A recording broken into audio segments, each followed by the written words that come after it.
Hello, and welcome to the 2019 University of Tennessee Hemp Variety Trial Update as part of the virtual Mylan No-Till Field Day.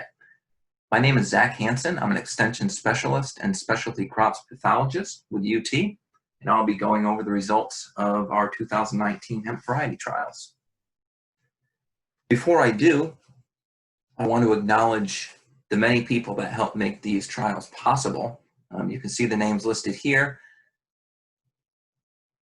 I want to especially mention Virginia Sykes as being the primary author on the extension publication, which I'll reference several times throughout this talk, as well as Eric Walker for being the lead on establishing and conducting the trials in Greeneville and Springfield, Tennessee, as well as Heather Kelly as being the lead in Jackson, Tennessee. I also want to specifically mention the Greeneville Ag Research and Education Center crews and the Highland Rim Ag Research and Education Center crew. These trials couldn't have been possible without them. I also want to make sure I mention right up front some important resources for hemp growers in Tennessee. A recent publication, W900, is the extension publication outlining the results of our 2019 variety trials. And so everything that I talk about in this talk is included in more detail in that publication. And so I encourage you to check that out if you want to learn more details. Also, news.utcrops.com is a great blog resource with timely news and updates regarding UT crops, as well as hemp updates. And then the Hemp Pest and Disease Management Extension publication will be coming out very shortly, and that will sort of go over all of the pests and diseases that we've seen over the past few years in hemp in Tennessee and some ideas on how to manage those. So getting into the trials details a little bit, we had 29 entries in the trials. So we had the most entries at the Greeneville location, and then the Springfield location and Jackson location had a subset of those entries. We had up to 23 varieties.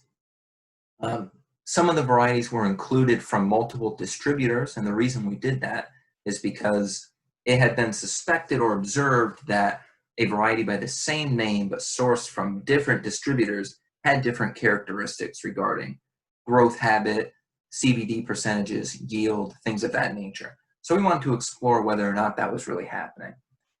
Additionally, we had some varieties that were included with either a topped or a not topped treatment. And the reason we did that was thinking that by topping the plants, you may encourage lateral shoot growth and you might influence yield that way. So we wanted to see whether or not that would be the case.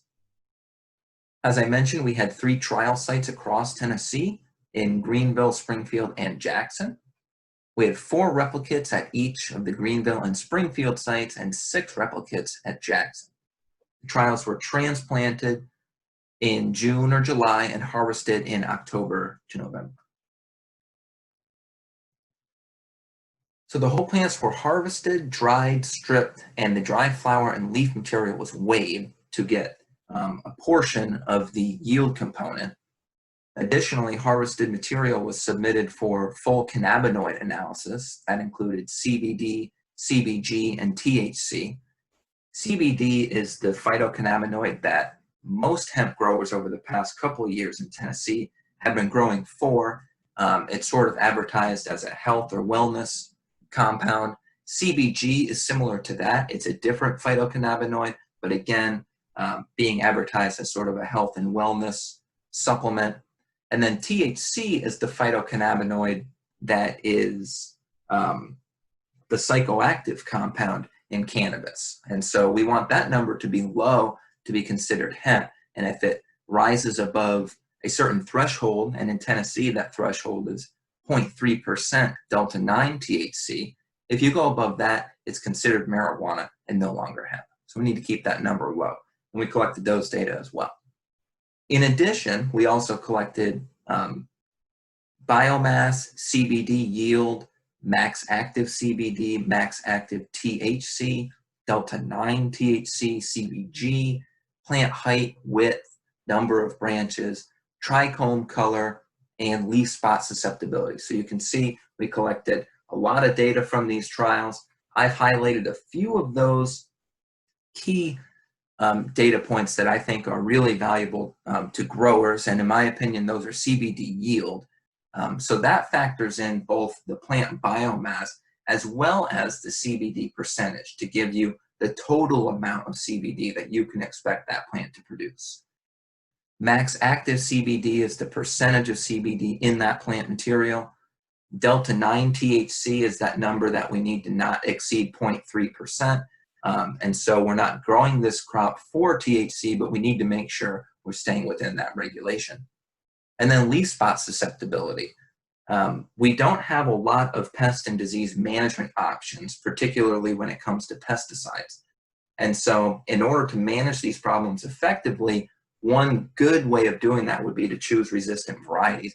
And we saw significant differences in leaf spot susceptibility, which is one of the most important diseases in hemp that we've observed. And so I think that's another factor that growers should consider when selecting varieties. Just a couple of quick notes on the plot design. So the plots were 2 rows, 5 plants per row. Those plants were on the rows were on 6-foot centers, and we had 4 to 6 feet between plants within rows. And so you can see the plant spacing is quite large in this trial. And the reason that was done was to facilitate mechanical weeding as much as possible. So getting into some of these varieties, so I'm going to talk about each of the 29 varieties, not in great detail, just quickly go over some of the key components of these, and they're in alphabetical order, but I will point out some of those varieties that were especially high performers in our trials. So starting out with ACDC, you'll see the distributor in parentheses after each name. And again, you can visit that extension publication W900 to learn more about the distributors and things like that. So ACDC was sort of middle of the pack. It had a CBD yield value of 0.15 pounds per plant, which put it at number 8 out of 29 as far as CBD yield in the trial. Number 1 being the highest yielder, 29 being the lowest yielder. The max active CBD in this variety was 8.1%. So again, that's kind of middle of the pack. We had some up around that 12% mark. The higher the CBD, the better yield you would expect to get, as long as there's good biomass too. Delta 9 THC was 0.09, so no problem there. Easily meets that 0.3% threshold. And leaf spot susceptibility was low, so be a good candidate as far as disease management. One thing I'll say about Delta 9 THC, there was only 1 variety in the trial that exceeded that threshold, and so 28 out of 29 entries in these trials were able to meet that 0.3% THC threshold, which is good. Next variety, Baox. I've also heard this called Baox and Baox. I'm not sure which is the right pronunciation, but I'll say Baox. Again, this is kind of middle of the pack for us at 0.12 pounds per plant. That ranked at number 13 out of 29 for CBD yield. The max active CBD was 11.4%, which is pretty good. Delta 9 THC 0.1, not a problem there. And moderately to highly susceptible to leaf spot. So this gets a bit more of that leaf spot disease. And you can see in this photo, the stand really wasn't very good in this particular plot, which may have contributed to its overall CBD yield. Carolina, this we consider one of our highest performing varieties. Its CBD yield was 0.28 pounds per plant, which ranked at number 1 out of all 29 varieties in the trials. And you can see from the photo that it's a pretty vigorous plant. That, combined with the fact that its max active CBD is 12.1%, is why it yielded such high overall CBD yield.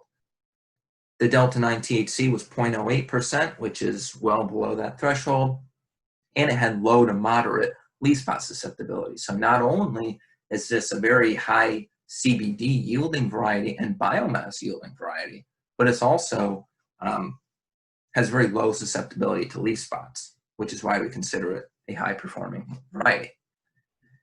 CB Dawg was kind of middle of the pack, not a great CBD yielder at 0.08 pounds per plant. Max active CBD was 9.5%, Delta 9 THC 0.11%, so not a problem there, and low to moderate leaf spot susceptibility. CBD Therapy, this is that variety that exceeded the threshold on Delta 9 THC, which is a concern and would not be a recommended variety for growers to try in Tennessee, because if you exceed that threshold, then there's a possibility your crop will have to be destroyed, and obviously you'd lose all of those inputs. And so there's other varieties that are much safer and would probably be a better choice. You can see the CBD yield of this variety is 0.1 pounds per plant, which puts it right at the middle of the pack at number 15 out of 29. The max active CBD is 5.3%, so that's actually relatively low. But you can see the plants are rather large, and so it makes up for that in its biomass. Leaf spot susceptibility is low to moderate in this variety, but again, I wouldn't recommend it based on that Delta 9 THC value being well above the 0.3% threshold. Cherry from MMH was a very high-performing variety. I say that because Cherry was included from multiple distributors, and you'll see not only do they not look the same, but they did not perform the same with regard to CBD yield or some of their phytocannabinoid percentages. But Cherry from MMH was a good performer, 0.26 pounds per plant CBD yield, putting it at number 2 out of 29 in the trials rank for CBD yield. The max active THC was 12.5%, which is relatively high. Delta 9 THC, 0.12%, so well below that threshold. And again, low to moderate leaf spot susceptibility. So the varieties we considered high performers have two main components that go into that. They're high CBD yielders, which means the combination of CBD percentage and biomass allows them to produce overall a high yield of CBD, and they have low to moderate leaf spot susceptibility to help manage some of those diseases. So here's another cherry variety, same name, from a different distributor, in this case PWP. And you can see the CBD yield in this case is 0.09 pounds per plant, which is well below what we saw in that last variety, putting its CBD rank at number 17 out of 29. So you can see they're really very different. The varieties look quite different as well. Max active CBD was 11% in this case, but which is not bad. It's right up there with some of the better varieties, but its overall yield was lower, which is why its CBD yield was lower. Delta 9 THC was not a problem, and this variety is very highly susceptible to leaf spots. Another cherry entry, this time from South Central growers, 0.04 pounds per plant CBD yield, which is right there at the bottom of the CBD yielders, one of the poorest yielding varieties in the trial, ranked at number 27 out of 29. The max active CBD in this case was 11.2%, which is pretty good, but its overall biomass yield was low. Delta 9 THC, 0.22%, a little bit on the higher side as far as our entries go, but still well below that 0.3% threshold. And leaf spot susceptibility moderate to high. And so considering its low CBD yield as well as its high susceptibility to leaf spots would probably make it a poor choice for Tennessee growers. Cherry topped from South Central growers. So this is the same variety just described, except this time the plants were topped shortly after transplanting to see if it would encourage lateral shoot growth and affect yield. It didn't really have any significant influences on any of the components measured in the trial.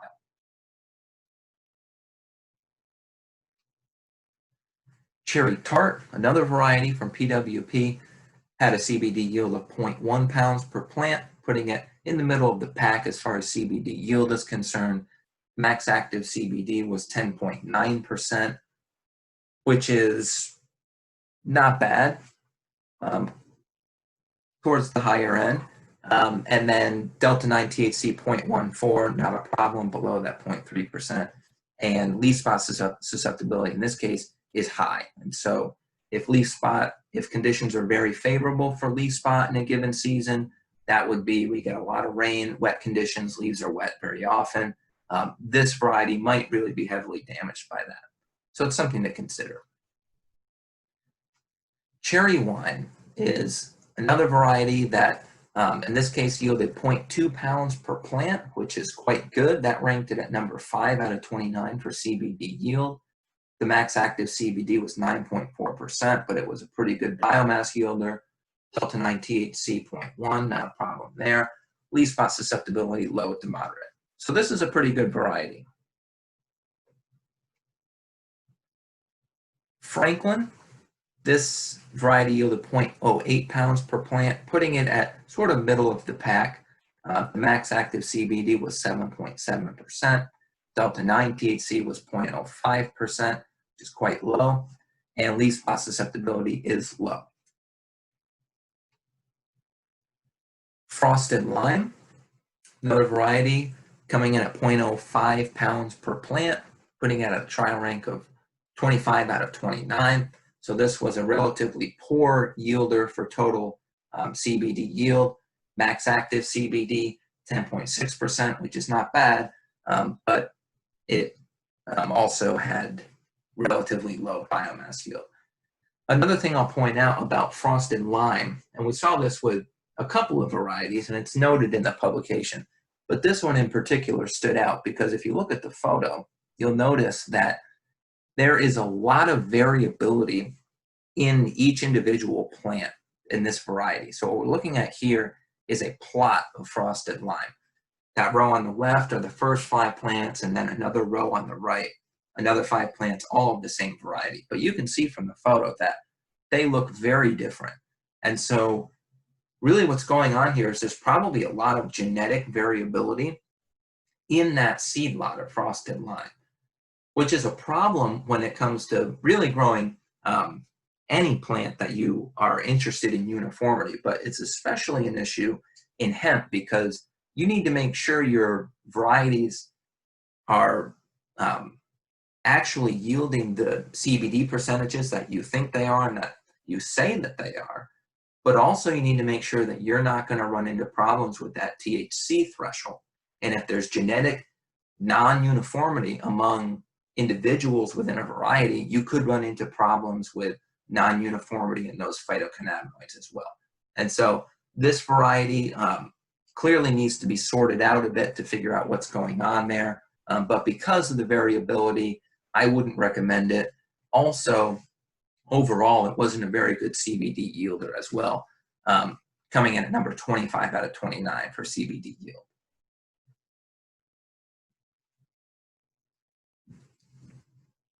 I guess this is called Haze. You'll notice some of the variety names are quite creative in the hemp world. So this is one of those. Are we supposed to say A3EZ? I don't really know. I'm going to say Haze. CBD yield 0.08 pounds per plant, putting it sort of middle of the pack. Nothing too exciting from a yield perspective. Max active CBD 10.4%, which is pretty good, but not a great biomass yielder. One thing you can say is the variety is quite uniform. You can tell that from the photo. Delta 9 THC 0.25, that's relatively high. It's kind of creeping up towards that 0.3%. So that might be a bit of a cause for concern on this variety, but the leaf spot susceptibility is low to moderate, which is good. Hawaiian Haze, CBD yield of 0.13 pounds per plant, number 11 out of 29 for CBD yield, which is okay. Max active CBD 10.7%, Delta 9 THC 0.16%, and leaf spot susceptibility moderate. So this is really pretty middle of the pack through and through on this one. Late Sioux, this was not a good CBD yielder. 0.04 pounds per plant, tied it for last. So there were several entries that came in at number 27 out of 29, or were tied for the lowest CBD yield, this being one of them. Max active CBD 6.3%, that's relatively low. Delta 9 THC 0.02, that's extremely low, which is a good thing. But overall, this is not a very high performing variety. OG, this is another variety we considered high performing. Its CBD yield was 0.25 pounds per plant, putting it at number 3 out of 29 in the trial. Max active CBD was 10.6%, which is good. It's also a high biomass yielder. Delta 9 THC 0.15, which is sort of middle of the pack, not a problem.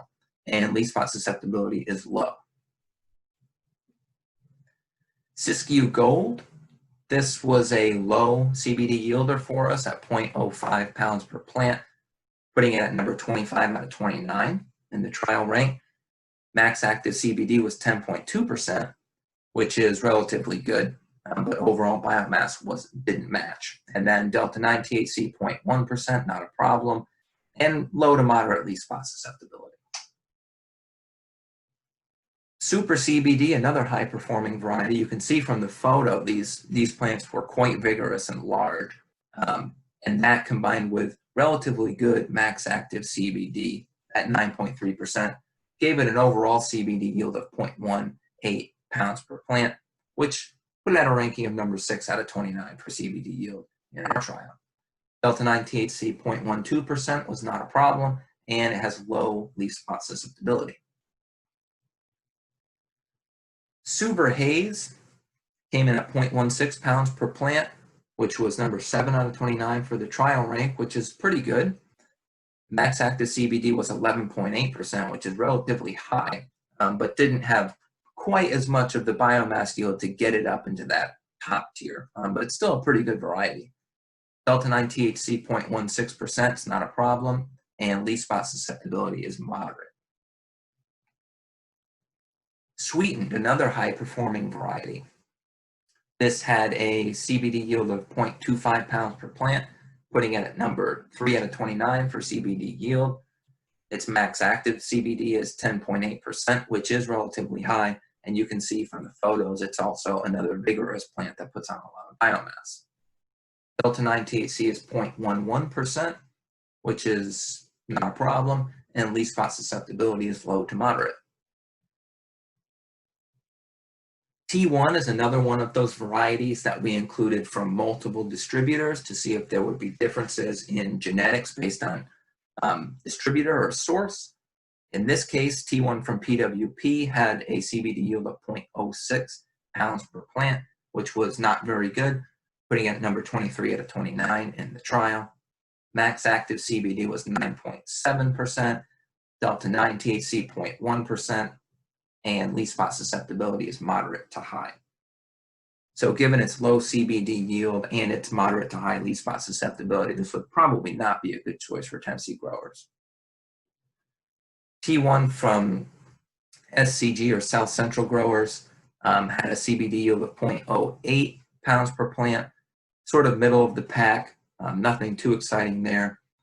Max active CBD is 8.6%, Delta 9 THC 0.08, no problem, and again, moderate to high leaf spot susceptibility. So these two T1 varieties did perform pretty similarly. Not a lot of reason to think that the genetics are really different between these two. T1 topped from South Central growers, again, that topping treatment, see if that would affect yield. It didn't have much of an influence on any of the parameters measured. Tangerine came in at a CBD yield of 0.13 pounds per plant, putting it at a rank of 11 out of 29. So it's middle of the pack. Max active CBD is 10.9%, which is relatively good.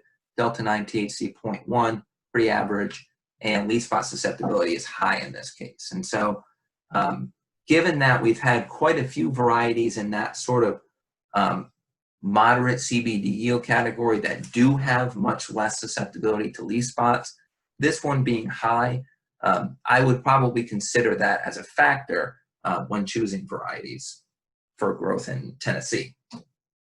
T-Rex was a poor yielding variety. So if you look at these photos, the plants are very vigorous and large. And so you might think this would be a good CBD yielder, but in fact, it's not. The CBD yield was 0.06 pounds per plant, which ranked at number 23 out of 29 in the trial. And that's because its max active CBD is only 2.7%, which is very much on the low end of the spectrum for the entries included in these trials. Delta 9 THC is 0.01%, which is extremely low, and so this variety's phytocannabinoids seem to be generally lower than the rest. Although it does have low susceptibility to leaf spot, its yield components would not make it a good selection for Tennessee producers. VG, sort of middle of the pack at 0.14 pounds per plant at a rank of 10 out of 29 for CBD yield. Max active CBD is 11.4, which is relatively high, but it didn't have the biomass yield to bring it up into the top tier performers. Delta 9 THC was 0.13%, which is sort of middle of the pack, not a problem, and leaf spot susceptibility is moderate. WAIF is another one of these middle of the pack varieties. CBD yield was 0.11 pounds per plant, which ranked at 14 out of 29 in the trials. Max active CBD was 9.3%, Delta 9 THC 0.11%, and leaf spot susceptibility was low to moderate.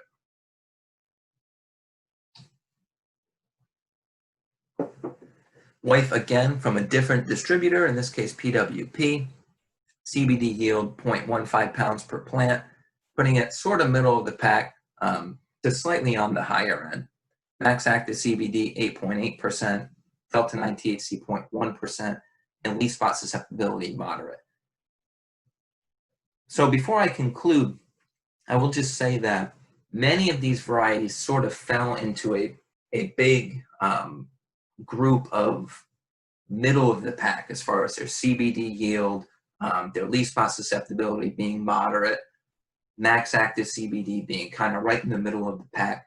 And when you have that, really, in many of these cases, the differences between varieties were not statistically different, which means although you would measure a difference, you take two different measurements, you're always going to get differences. But the fact that they're not statistically different means some of those differences are probably just due to random error. And so the varieties that were mentioned previously as being high performers, in several cases were statistically better than the rest of the varieties with regard to yield or leaf spot susceptibility, or in those cases, both.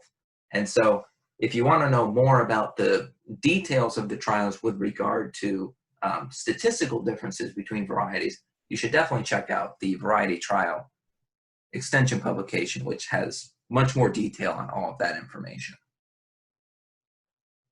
So finally, I'll just wrap up by reminding you about these important resources for hemp growers in Tennessee. The extension publication W900 outlines all of the information I just provided on the UT hemp variety trials from 2019. We'll be conducting more trials in 2020 with some new entries, some of the same entries to try to improve this data set. And of course, we will publish that in extension publication as soon as it's available to help growers next year. Also, don't forget to check out news.utcrops.com for news and timely updates about various crops grown in Tennessee, including hemp, as well as keep an eye out for the Hemp Pest and Disease Management extension publication, which will be coming soon, and your county extension agent should be able to let you know when that's available. That's all I have for this. Thank you for joining and for checking out the 2020 Virtual Mylan No-Till Field Day.